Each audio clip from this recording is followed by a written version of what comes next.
A continuación vamos a hablar de uno de los eventos que mayor afectación económica causó en la historia de la humanidad, que fue el COVID-19.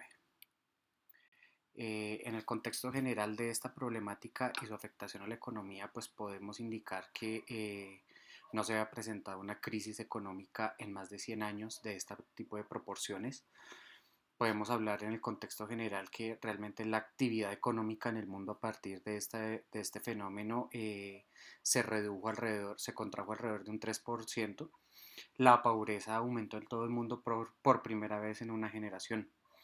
Sin embargo, pues los gobiernos lograron activar todos sus mecanismos institucionales de respuesta normativa de manera rápida y de soluciones inmediatas o cortas para que lograra obtener unos alivios a los impactos que se estaban presentando como respuesta a las afectaciones. Pero pues a partir de eso también se logró observar que había unas fragilidades económicas en el mundo de niveles desmedidos. ¿Cuál fue el panorama general de esta problemática? Logramos ver que en el 2020, mientras las comunidades en todo el mundo trataban de luchar por contener la propagación del COVID y gestionar los costos humanos en cuanto a esta problemática, los gobiernos también estaban luchando por implementar unas políticas de respuesta a la crisis para poder mitigar los peores impactos sociales y económicos. Por otra parte, vemos que la prioridad en el mundo fue proteger la vida y a partir de esto se empezaron a hacer una serie de restricciones a la movilidad, se empezaron a confinar las personas y otras medidas de salud pública que se adelantaron que eran necesarias pues para proteger la vida como le indiqué, pero pues esto llevó a la peor crisis económica de la historia. ¿Qué fue lo que agravó todo esto? Realmente la caída de la demanda, pues porque realmente no había poder adquisitivo por parte de ninguna de las personas y tampoco había una oferta contundente, se redujo y se contrajo la oferta y la producción a nivel global, aproximadamente 90% de los países del mundo. ¿Cuáles fueron las políticas fiscales? Realmente todos los países tuvieron que adoptarlas. En este caso específico me llamó la atención a poder hablar de India, porque pues ellos fueron uno de los que más rápido actuaron en cuanto a sus medidas fiscales y económicas, y en cuanto a ello pues también fueron de las más cortas. ¿Cómo se manejó allí? El gobierno declaró un confinamiento de 2 meses, se cerraron negocios, empresas y las personas enviaron se trasladaron los trabajos que eran viables a casa. Se interrumpió toda la actividad económica y en consecuencia pues decayeron los ingresos en el país en general. Las pequeñas empresas y los trabajadores de bajos ingresos en zonas urbanas, así como el sector informal, pues fueron los más afectados en dicho país. La primera medida que adoptó el gobierno fue un paquete de estímulos fiscales que ascendía casi al 10% de su Producto Interno Bruto, pero más que todo iba enfocado a los hogares pobres. La acción de la política monetaria también pues, permitió una reducción de las tasas de interés y se flexibilizaron las condiciones de préstamo por parte de entidades financieras, bancarias y no bancarias. Igualmente India logró dejar una política moratoria o flexibilizó los plazos de pagos de deudas por parte de hogares y empresas a término de 6 meses. El gobierno formuló realmente una garantía de crédito destinado a facilitarle reactivación a las pequeñas empresas y microempresas para que pudieran tener acceso al sistema financiero. Las estrategias se reconocían en los sectores económicos y logramos ver cómo las empresas, las instituciones, los hogares y los gobiernos realmente todos están interconectados. Hablemos ahora de un panorama económico general que nos deja la pandemia o que nos mostró la pandemia en su momento, que nos indicó que realmente una gran conmoción o de este nivel de proporciones puede generar unos riesgos de propagación que desestabilizan la economía en general.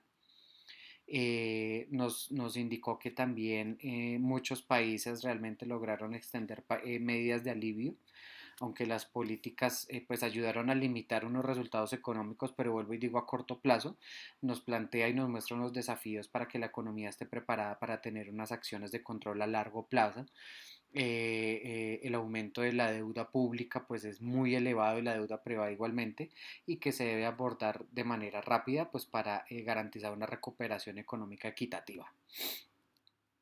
Asimismo, nos indicó que los responsables de la formulación de políticas públicas y fiscales deben lograr un equilibrio para proporcionar un apoyo a la mitigación de los costos humanos y también los costos financieros, o los riesgos financieros. Debe haber una proporción entre los dos ítems a largo plazo, pues para que deriven en cuanto a acciones concretas para mitigar las crisis.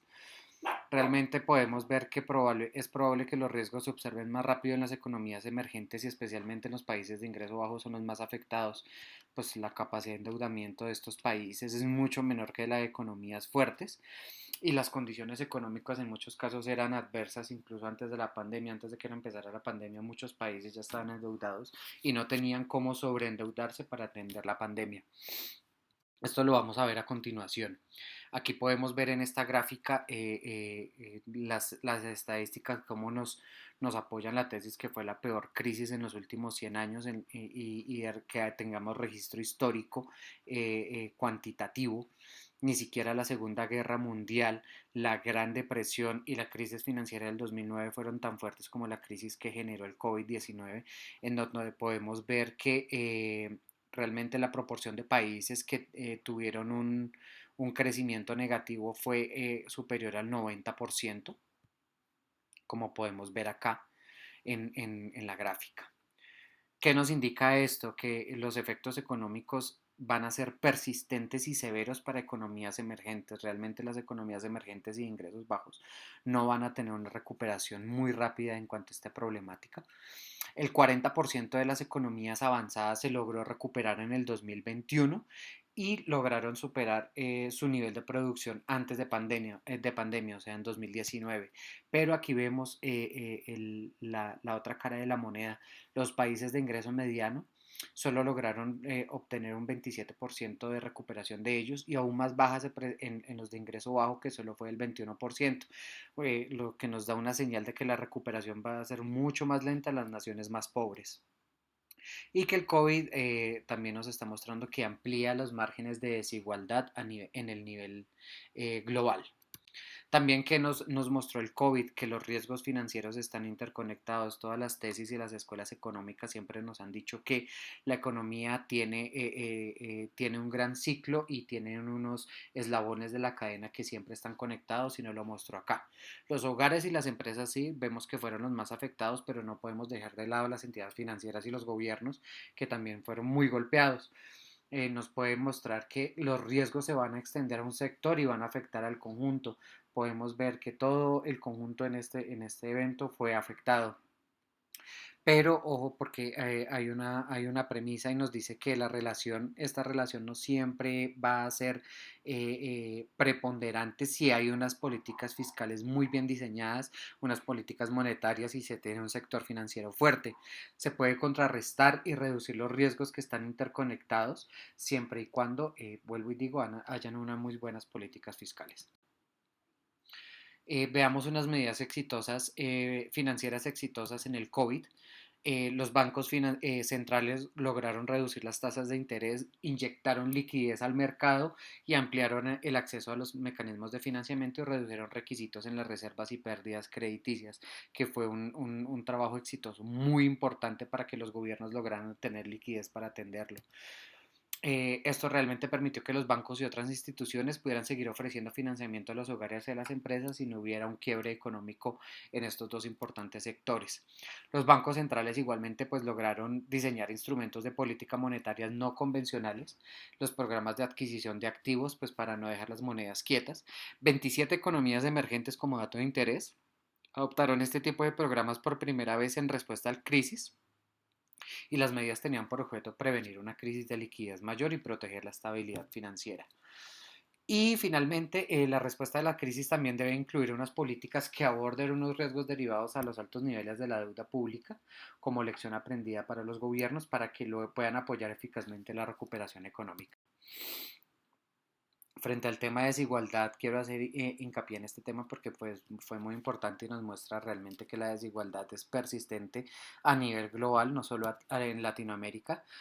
Podemos evidenciar y logramos observar que los hogares y las empresas no estaban preparados para soportar una alteración a sus ingresos de esta medida.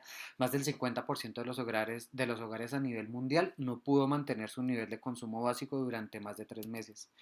La crisis afectó desproporcionalmente a grupos desfavorecidos. Vimos que en el 70% de los países el desempleo temporal fue mayor entre los trabajadores que no habían completado la educación primaria. Quiere decir que ellos fueron los primeros en ser despedidos en las empresas. Las pérdidas fueron más elevadas entre jóvenes, mujeres, emprendedores y trabajadores ocasionales con un nivel de educación bajo. Y según el Banco Mundial podemos ver que la fase inicial de la pandemia, que fue hasta julio del 2020, el 42% de las mujeres había perdido su empleo en comparación al 31% de los hombres, mostrándonos que realmente hay una desigualdad marcada de crisis en ambos sexos.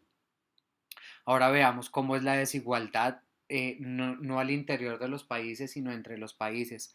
Aquí podemos observar cómo los países de ingreso alto, como Italia, Japón y Reino Unido, lograron inyectarle a su economía más del 40% de su Producto Interno Bruto para atender la pandemia. No lo vamos a ver el mismo nivel de actuación e inyección a la economía o de atención a países de ingreso mediano alto como lo son Perú, como lo son Turquía, como lo son China en su caso, ingresos y países de ingreso bajo que ni siquiera lograron inyectarle a su economía el 1% de su Producto Interno Bruto, porque como lo dije al principio de la intervención, ya estaban sobreendeudados y no podían endeudarse más para poder atender la problemática. Hubo muchas desigualdades determinadas por la diferencia de recursos e instrumentos disponibles para poder atender la afectación por parte de los gobiernos. Los países de ingresos bajos tuvieron una dificultad para movilizar sus recursos, pues porque ya tenían una deuda externa, como lo acabo de indicar, y la mitad de los países de ingreso bajo ya estaban en situación de pseudoendeudamiento, una etapa cercana a la pandemia. Ahora bien, hablemos de unas lecciones aprendidas que nos deja esto. La coyuntura obligó a los gobiernos y entidades financieras y reguladoras a implementar políticas de estabilización a corto plazo, estructurales a largo plazo para lograr una recuperación en 4 áreas importantes. La primera área es gestionar y reducir los préstamos dudosos. Realmente numerosos países en respuesta a la crisis incluyeron medidas de alivio para proteger el sector financiero y evitar los préstamos de otra procedencia. Por otra parte, lo que nos indica esto también es que se logró mejorar el marco legal de la insolvencia, pues porque no se tenían claros unos mecanismos legales eficaces para declararse en bancarrota y resolver las disputas entre acreedores y deudores. Entonces, realmente esto alentó a construirse esa política en el mercado de crédito para buscar unos alivios a la deuda en parte en los gobiernos. En otra medida, logramos ver que garantizar el acceso continuo al financiamiento es muy importante, en donde muchos hogares y pequeñas empresas corren el riesgo de perder el acceso a fuentes de financiamiento formal. Y finalmente, logramos ver que como es importante gestionar los niveles de deuda pública y que sean más elevados, nos damos cuenta que el nivel de atención por parte de inyección a la crisis en países altos y en bajos fue desproporcionada, entonces debe haber realmente un apoyo económico entre los países para limitar las diferencias de las que hablamos anteriormente. Agradezco la atención.